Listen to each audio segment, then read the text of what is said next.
안녕. 자, 우리 6학년 친구들, 오늘은 선생님이 4단원 우리가 그 진도를 아주 조금 나갔던 걸로 기억을 하고 있는데요. 그 4단원 전체에 개념을 간략하게 복습하는 영상으로 준비를 해봤습니다. 자, 그래서 4단원 전체는 우리가 비와 비율에 대한 이야기를 시작을 하게 될 거고, 선생님이 먼저 두 숫자는 어떤 형태로 비교를 하게 되는지, 그리고 그 비교하는 방법의 표현법으로서 비라는 게 존재를 하고, 그 비의 양을 표현을 함에 있어서 비율이라는 걸 사용을 하고, 그 양을 표현하는 방법으로서 백분율이라는 내용도 나오거든요. 그래서 이 네 가지 개념을 간략하게 좀 줄여서 복습하는 차원에서 개념을 한번 조금 더 다져가 보자 라는 의도로 이번 영상 한번 준비를 해본 거예요. 그래서 집에서는 일단 4단원에 대한 개념은 어느 정도 숙지가 되어 있는 상황이기 때문에 우리가 쉰 지도 조금 됐고 잊은 부분도 있을 거니까 문제집 다시 한번 풀어보면서 어려웠던 문제나 이런 것들은 한 번 더 자기 것으로 만들어가는 시간 가져가고, 그리고 하나 더 중요한 거는 이 비와 비율 단원에서 우리가 상난이도 문제로 나오는 문제들은 중학교 2학년에 뭐 도형의 넓이의 비를 따진다던가 뭐 이런 것들에 관련된 개념들이 조금 섞여서 들어가는 부분들이 있기 때문에 우리가 난이도 높은 문제더라도 우리가 비와 비율 초등의 수준의 개념으로서 충분히 풀 수 있는 중등이나 고등 개념까지도 나오는 부분들이라 너무 가볍게 넘어가지는 마시고, 이제 상난이도 문제도 도전해 볼 수 있을 만큼 개념 충실히 다진 다음에 문제 스스로 한번 풀어보는 시간 집에서 좀 가졌으면 좋겠습니다. 자, 그래서 일단 우리가 비와 비율의 두 숫자의 비교 방법에 대해서 선생님이 먼저 한번 살펴보도록 할게요. 자, 첫 번째, 두 수의 비교. 자, 우리가 두 수를 비교하는 방법은 딱 두 가지가 있는데, 첫 번째는 뭐냐면 어떤 수와 어떤 수가 얼마만큼의 차이가 있는가를 알아보는 거. 그러니까 잘 생각해봐. 숫자 두 개가 있는데 두 숫자를 비교하는 방법은 한 숫자가 한 숫자보다 큰지 아니면 같은지 아니면 작은지 이런 정도로 우리가 판단을 할 수 있거든요. 자, 그러면 내가 두 숫자가 이렇게 있을 때 큰 수에서 작은 수를 빼서 얼마만큼 차이 나는지를 비교해 볼 수 있는 방법이 있어서 그러니까 두 숫자를 예를 들어 선생님이 10과 5라고 치면 10과 5를 비교하고 싶어. 어떤 방법이 있을까? 큰 수에서 작은 수를 빼서 5만큼 차이가 나네 라는 것들을 우리가 판단을 할 수가 있겠습니다. 그래서 첫 번째로 우리가 두 수의 비교를 하는 방법에 뺄셈을 비교하는 방법이 있는데, 이 뺄셈을 통해서 하는 방법은 두 수의 차이를 내가 알아볼 수 있다. 그래서 내가 큰 수에서 작은 수를 빼게 되면 10이라는 수에서 5라는 수를 빼게 되면 5만큼 차이가 나는구만 이라고 판단을 할 수가 있고, 빼서 지금 5라는 숫자가 나왔으니 앞쪽에 게 더 큰 숫자인 거 우리가 파악을 할 수 있는데, 나중에 이제 물론 이제 나중에 가서 배울 개념이긴 하지만 우리가 1보다 더 작은 수 뭐 이런 것들을 이제 중학교 가서 배우게 될 거거든요. 자, 그럴 때 우리가 숫자가 이렇게 뭐 자연수보다 더 작은 수나 더 적어지는 관계들에 대해서 우리가 공부를 했을 때 두 숫자 비교하면서 누가 큰지 작은지를 판단을 할 때 이 뺄셈으로써 두 수를 비교하는 방법도 존재를 할 수 있기 때문에, 일단은 두 숫자를 비교함에 있어 뺄셈을 이용해서 두 수의 차이를 알아내는 방법으로 우리가 이용을 할 수 있다는 것 정도만 알고, 더 많은 개념은 나중에 이제 중등, 고등까지 가서 조금 더 심도 있게 공부를 진행을 할 거다라고 생각만 좀 해주세요. 자, 그 다음에 두 번째, 우리가 두 숫자를 비교하는 방법에 있어서 뺄셈 말고, 자, 10과 5를 봤을 때 5 차이 나는 건 알겠는데, 우리가 그 크기 말고 그냥 몇 배가 차이 날까에 대한 개념도 한번 따져볼 수가 있어요. 그치? 그때 10과 5를 비교했을 때 5에다가 곱하기 2만 하면 10이 되는 게 보이니까 우리가 배수로서 이야기를 할 수도 있지만, 선생님이 배수로 표현을 하게 되면 5에다가 2배, 3배, 4배, 5배 뭐 이런 식으로 너희가 막 상상이 되는 부분이 있기 때문에 그냥 단순 10과 5만 가지고 두 숫자가 어느 정도의 배수의 차이가 있다라는 걸 판단을 하기 위해서는 우리가 나눗셈을 이용해서 몇 배가 차이 나는지 계산해내는 방법이 있습니다. 자, 그래서 10과 5를 내가 나눈다라고 생각을 해봐. 그럼 2가 나오겠지. 그지? 자, 그러면 이 10이라는 수는 5의 몇 배다? 2배가 되는 숫자구나 라고 생각을 할 수 있고, 두 숫자가 몇 배 차이 나는지를 파악을 할 때 나눗셈을 해서 이 숫자가 이 숫자의 2배구만 이라고 판단할 수 있는 근거가 되겠다라는 게 보입니다. 그죠? 자, 그래서 내가 두 수를 비교하는 방법으로서 첫 번째 얼마 차이 나는지 그 크기를 판단을 할 때, 그리고 두 번째 몇 배 차이 나는지 판단을 할 때 뺄셈과 나눗셈을 이용해서 두 수를 비교하는 방법이 있다. 이렇게 구분하실 수 있으면 좋겠습니다. 자, 그러면 요걸 가지고 뭐 뺄셈이야 그냥 빼기만 하면 되니까 상관이 없는데, 나눗셈의 경우에 매번 이렇게 나누어서 이제 표시를 하기는 조금 귀찮은 부분도 있고, 우리가 새로운 표현법도 이제 좀 배워봐야 하니, 이 나눗셈으로 두 수를 비교할 때 사용하는 방법으로, 표현법으로 우리가 B라고 하는 게 있겠습니다. 두 수를 비교할 때, 나눗셈으로 비교할 때 요걸 우리가 B라고 한다 라고 생각을 하시면 되고요. 여전히 10과 5를 가지고 이 나눗셈 비교의 비교법을 B로 선생님이 표현을 할 때, 그러니까 앞으로는 조금 더 간략하게 표현을 해야 되는 부분이 있다 보니 기호를 조금 사용을 할 건데요. 그때 사용하는 기호는 요렇게 생긴 모양이야. 점 2개를 위아래 딱딱 찍어주시고 요 앞쪽에 뒤쪽에 숫자 2개를 적어주시면 됩니다. 자, 그때 비교하는 숫자 2개를 앞쪽 뒤쪽에 적어주시면 되는데, 우리가 10과 5를 비교를 하긴 했으니까 10과 5를 요 점 땡땡 앞과 뒤쪽에 적어주시면 됩니다. 자, 그때 너희가 이제 주의해야 될 사항이 뭐냐면, 얘가 뒤쪽에 나오는 숫자 같은 경우에는 기준양이라고 해서, 자, 10을 5에 대해서 몇 배가 차이 나는지를 보는 내용이기 때문에 10이 5의 2배지 5가 10의 2배는 아니잖아, 그지? 자, 그래서 누가 누굴 기준으로 비교가 됐는지를 너희가 잘 파악을 하셔야 되는 거거든요.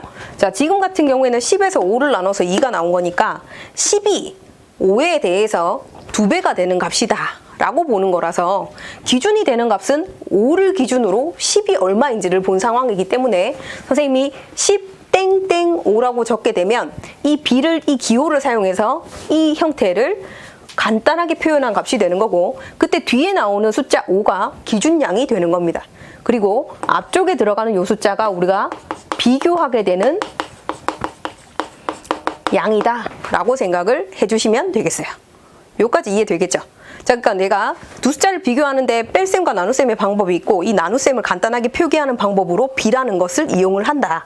그때 요 기호를 사용해서 표현을 하는데, 뒤쪽에 나오는 게 기준양, 앞쪽에 나오는 게 비교량이다. 여기까지가 B에 대한 전반적인 내용입니다. 자, 그러면 선생님이 이 기호를 읽는 방법에 대해서 너희들한테 전달을 조금 해야 될 것 같은데, 이 읽는 방법은 그렇게 읽기로 했어 라는 부분이기 때문에 받아들이시면 되는 거지, 왜 저렇게 읽어요 라고 생각할 필요는 없는 거예요. 자, 왜냐면 우리가 숫자를 가지고 하는 게임이잖아, 수학이라고 하는 건. 그때 정해진 규칙이 있고 이렇게 하기로 정했어 라고 하면 그걸 받아들이고 그걸 가지고 문제를 풀어가면 되는 부분이기 때문에 왜 저렇게 읽어, 하기 싫어 라고 생각할 필요 없고요. 그냥 B라는 걸 이렇게 읽기로 약속한 거야 라고 전달을 하는 부분이니까, 그렇구나 이렇게 받아들이시면 되는 부분이라고 생각을 하시면 돼요. 부담 갖지 말고 그냥 받아들이시라. 자, 그러면 선생님이 B를 읽는 방법 4가지 정도로 전달을 할 건데, 자, 첫 번째는 얘는 그대로 이거 10과 땡땡 표시한 요 5로 갈 겁니다. 자, 첫 번째는 요거를 10대 5, 한글 아니고 그지? 숫자 5, 10대 5라고 읽는 방법이 있고요. 두 번째, 이게 B잖아, 그지? 그래서 10과 5의 B라고 읽는 방법도 있습니다. 자, 세 번째는 우리가 기준량이 누군지 알고 있지, 그지? 자, 10과 5를 비교했을 때 5를 기준으로 한 10의 값을 이야기하는 거기 때문에 기준을 뭐뭐에 대한이라는 말로 우리가 표현을 할 거야. 그래서 10의 앞에서부터 읽는다면 10의 기준량인 5에 대한 B다. 요렇게 표현을 할 수도 있고, 아니면 요거를 반대로 이야기해서 기준량인 5를 먼저 읽어주는 거지. 그래서 5에 대한 10의 B다. 이런 식으로도 표현이 가능하겠다. 그래서 이 읽는 방법 4개는 충분히 숙지를 하시고 어떤 뭐 이 숫자를 좀 바꿔서 아무거나 너희가 써놓은 다음에 이 4가지 방법으로 다 읽어보는 연습을 조금 하셔야 될 것 같아요. 그래서 왜냐면 이 10대 5나 10과 5의 비나 이런 거는 그냥 충분히 받아들여지는데 이 대한이라는 표현이 나오면 되게 많이 헷갈려 하거든. 그래서 뭐에 대한이라는 말이 나오면 기준량에 대한 비교량을 이야기하는 거기 때문에 몇 대 몇으로 내가 이 기호를 이용한 형태로 쓴다면 뭐뭐에 대한에 해당하는 요 숫자들, 뭐뭐에 대한에 해당하는 요 숫자는 이렇게 뒤쪽에 표현이 되든 앞쪽에 표현이 되든 어쨌건 기준량이기 때문에 이런 기호를 사용해서 쓸 때 뒤쪽에 써주는 숫자가 뭐뭐에 대한이라는 표현이 들어간 이 5라는 숫자다라고 조금 판단을 하시는 게 중요할 것 같습니다. 그래서 나중에 이 비와 비와 관련된 어떤 문제들이 나왔을 때 내가 내용 파악은 됐는데 답을 잘못 적는 경우가 있어. 예를 들어서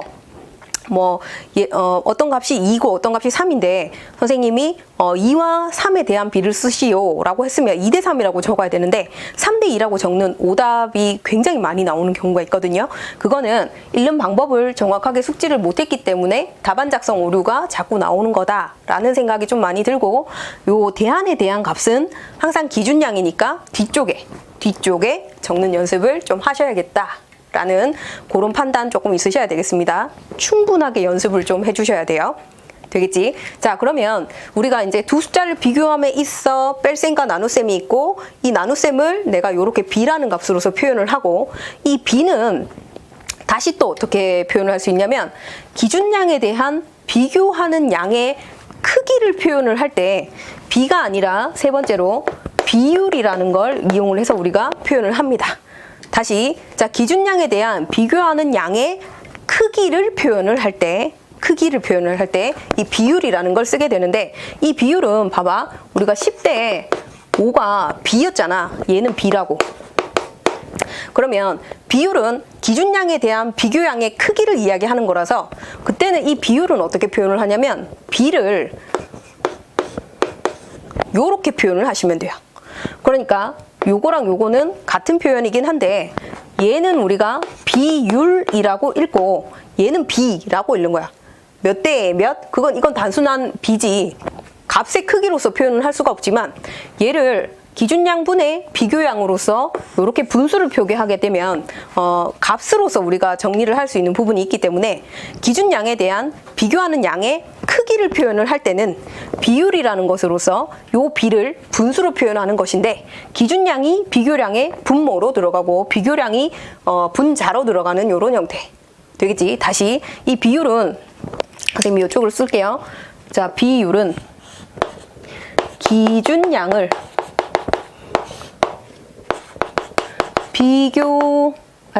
비교하는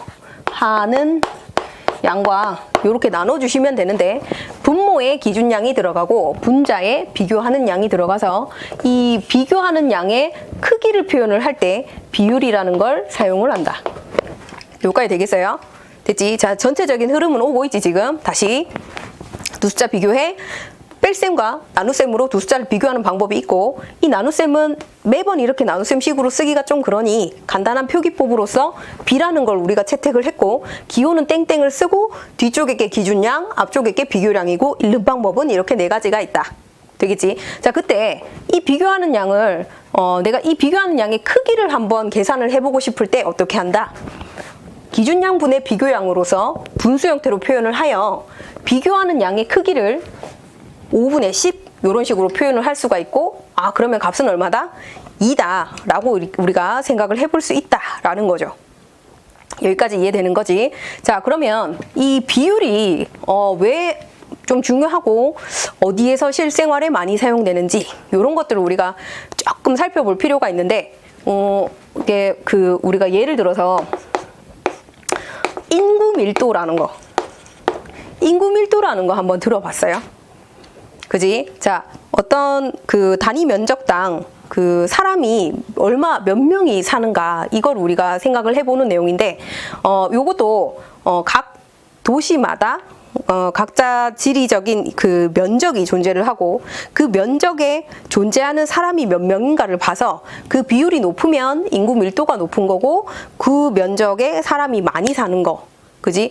같은 면적인데 사람이 다른 도시보다 뭐 좀 적다. 그러면 인구 밀도가 조금 더 낮게 나올 거니까 어느 지역에 우리가 사람이 많다. 이런 것들을 판단하는 기준으로 인구 밀도라는 것을 우리가 사용을 하는데 이것도 우리가 오늘 배운 이 비율과 마찬가지로 면적당 사람의 수를 분모 분자에 두고 분수 형태로 보는 거기 때문에 이 인구 밀도라던가 이런 것들이 비율로서 우리가 표현이 가능한 거고 아니면 뭐 소금물에 진하기 요런 것들 진하기 요런 거는 전체 소금물 양 안에 소금이 얼마가 들어가 있는지 소금물 전체 분의 소금량으로서 분모 분자에 우리가 표현을 해서 비율로 표현하고 그 진하기 정도를 나타내는 것 이런 것들. 자, 이 외에도 우리가 그 비율로 표현되는 실생활에 사용되는 예는 엄청나게 많지만 선생님이 대표적인 예를 들어서 이 비율이라는 것에 뭐 인구 밀도라던가 소금물의 진하기, 뭐 설탕물의 진하기 이런 것들이 많이 사용이 되고 있다라는 거 조금 보여줍니다. 자, 그리고 관련 문제들은 진하기나 인구 밀도에 대한 뭐 표를 주고 어디가 뭐 인구 밀도가 높고 소금물의 뭐 진하기 정도가 얼마만큼의 비율인지 구하시오라던가 이런 것들이 자꾸 문제로 나올 거기 때문에 실제 문제 접해보면서 안 풀리는 것들은 선생님하고 다시 또 공유할 수 있도록 하면 좋을 것 같아요. 자, 그래서 우리가 두 숫자의 비교, 그 다음에 그 다음 비율에 대한 개념 간단하게 살펴봤고 우리는 이제 앞으로 백분율에 대한 개념 한 번 더 살펴볼 수 있도록 하겠습니다. 자, 그러면 이제 우리가 백분율에 대해서 한번 살펴보도록 하겠습니다. 자, 백분율 네 번째.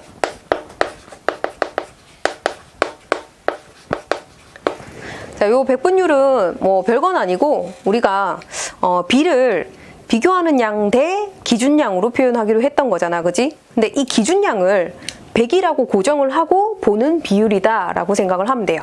그러니까 모든 값들을 다 100조각을 낸 다음에 100조각 중에 얼마 차지하는 값이지 라고 생각하고 표현한 게 다 백분율이다 라고 생각을 하면 되는 겁니다. 그러니까 다시 이야기하면 얘는 기준량이 100일 때 기준량을 100으로 한 다음에 보는 비율을 우리가 총 뭐라고 한다? 그냥 통틀어서 그냥 백분율이다 라고 이야기를 하는 겁니다. 자, 그러면 우리가 쌤 그럼 백분율밖에 없어요. 기준량이 100일 때만 백분율이면 기준량을 1000으로 했을 때는 비율이 얼마일까? 그럼 1000분율이라는 말도 사실 있겠죠. 자, 근데 우리가 초등에서는 백분율에 대한 개념만 배우는 거니까 내가 기준량을 100이라고 하였을 때 그때 그 비율 값을 우리가 뭐라 한다? 백분율이라고 칭하는구만. 요 정도만 기억을 하시면 되겠습니다. 그러니까 그림을 그려서 우리가 간단하게 한번 표현을 해보면 선생님이 여기에 이렇게 생긴 정사각형이 있다고 쳤을 때 이 정사각형을 가로도 세로도 전부 다 10줄 10줄씩 만들어서 100칸을 만들어낸다라고 쳐봐.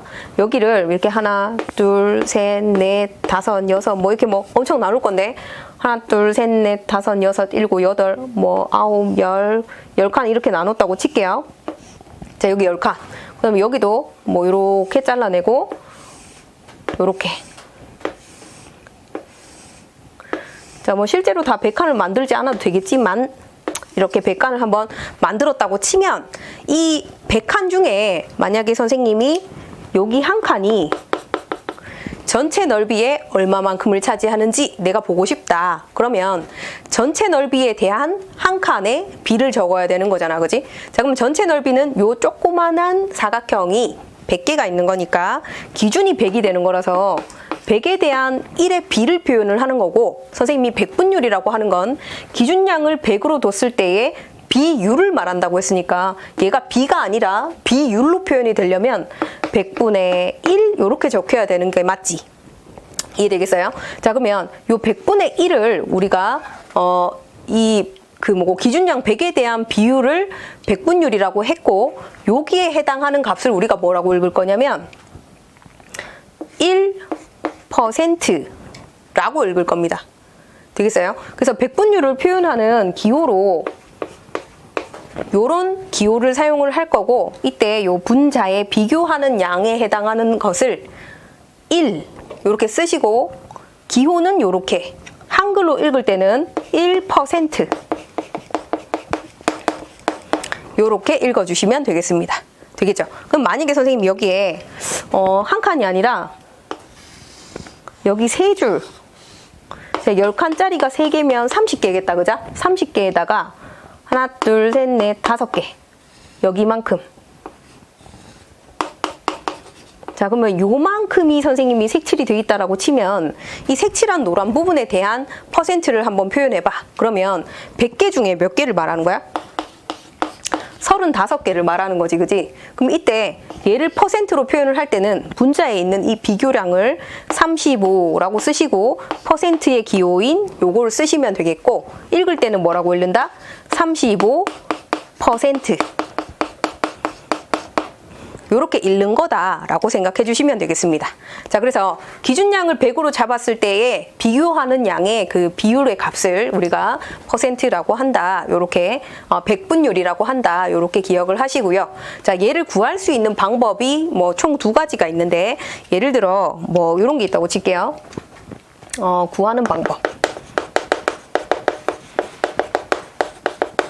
선생님이 50분의 21 요거 한번 볼게. 자, 50분의 21이라는 요 비율이 있다고 쳤을 때 이 비율을 내가 퍼센트인 100분율로 표현을 하려면 할 수 있는 방법이, 기준량을 100으로 만들기로 했었으니까 제일 처음에 할 수 있는 방법은 첫 번째,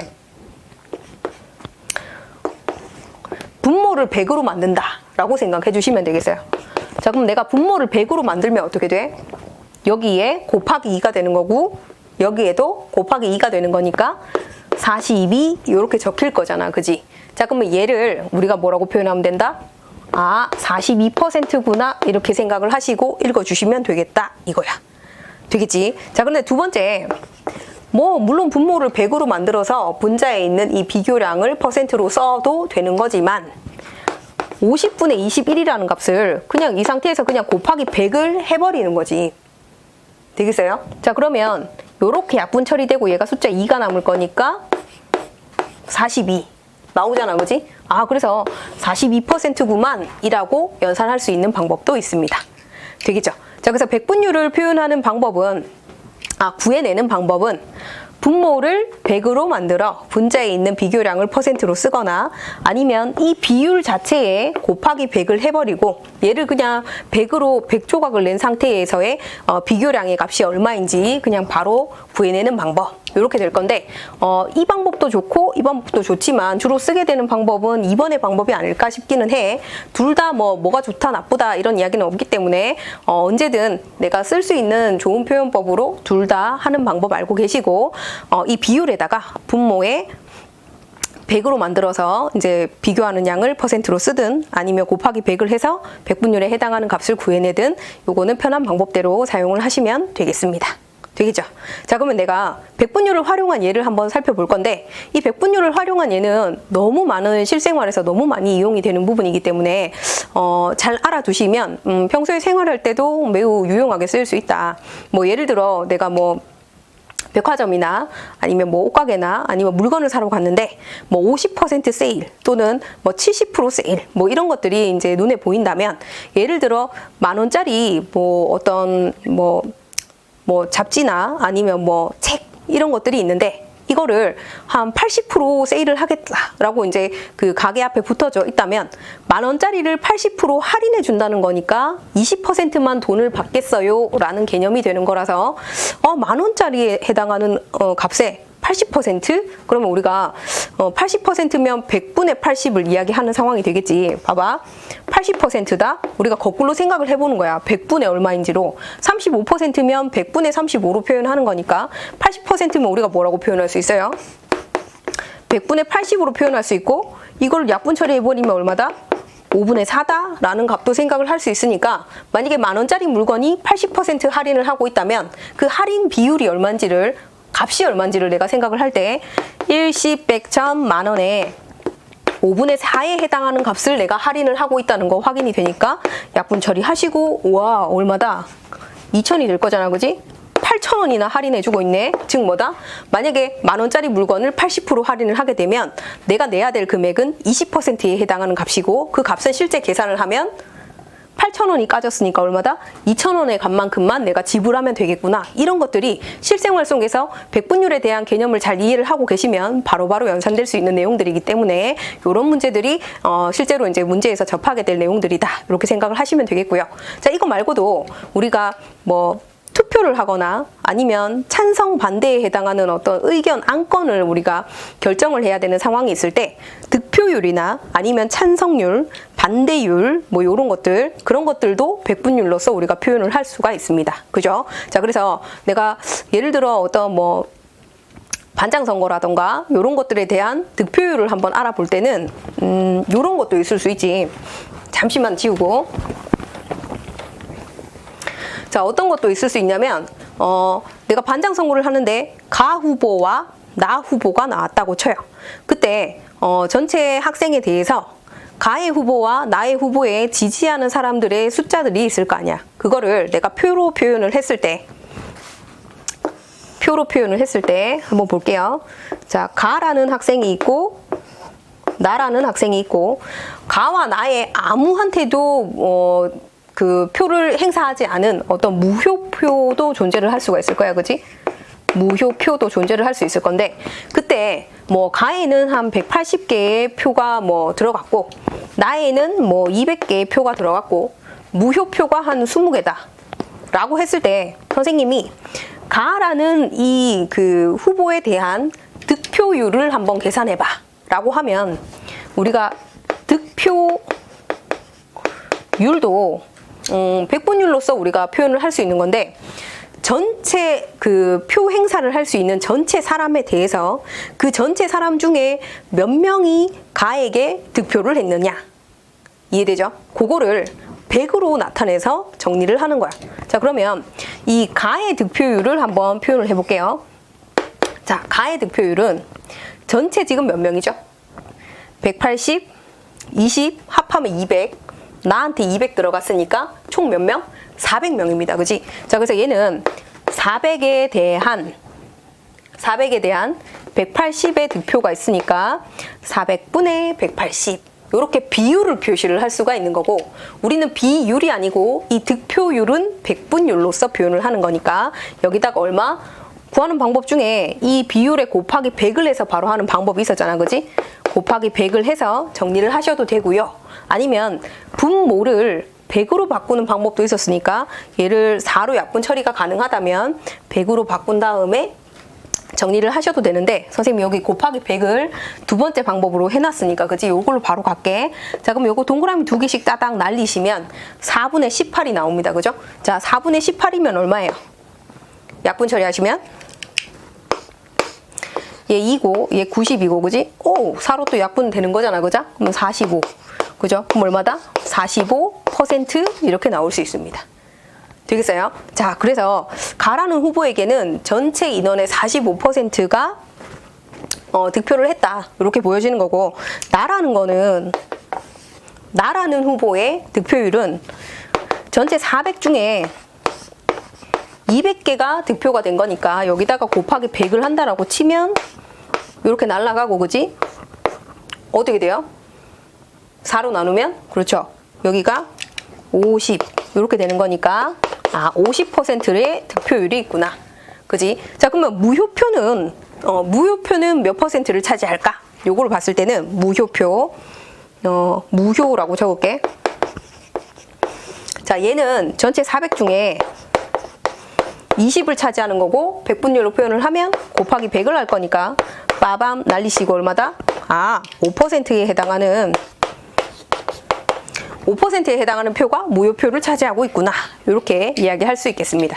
자, 그래서 400명이라고 하는 이 유권자, 그러니까 표를 낼 수 있는 사람에 대한 내가 가의 득표율, 나의 득표율, 무효표의 비율을 백분율로 이렇게 표현을 하면 45%, 50%, 5% 이렇게 되는 거고 이것들의 득표율은 전부 다 100을 기준으로 한 거였기 때문에 퍼센트라는 건 딱 보고 맞지? 요거 다 합하면 어떻게 돼요?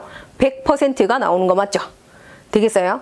자, 그래서 100%면 우리가 값으로 이야기했을 때는 분수로 이야기할 때 봐봐. 100%라고 하면 100%라고 읽기도 하지만 %라고 읽기도 하지만 이렇게 분수로 표현했을 때 100분의 100으로서 쓸 수도 있는 거기 때문에 내가 값을 쓸 때는 100분의 100이면 얼마다? 1이라고도 이야기할 수 있는 거니까 지금 선생님 하고 싶은 이야기는 뭐냐면 백분율로 표현을 했을 때 득표율을 가나 무효표의 백분율에 합이 100%가 되었다. 총 뭐다? 값이 1이 되는 상태가 될 때까지 계산을 하면 되는 거라서 무효표 같은 경우에는 연산을 하지 않고도 얘가 45%, 얘가 50%였으면 얘는 자동으로 그냥 5%가 되는 거다. 이런 것들도 우리가 파악 한번 해볼 수 있습니다. 자, 그래서 이 백분율이 사용되는 실예는 우리가 할인율이나 득표율도 있지만 그 외에 다른 이제 실질적으로 이제 실생활에 사용되는 부분들이 굉장히 많이 있으니까 문제 풀면서 다양하게 적용을 해보시고 안 되는 부분은 학원에서 선생님과 함께 자세하게 다룰 수 있도록 합시다. 수고하셨습니다.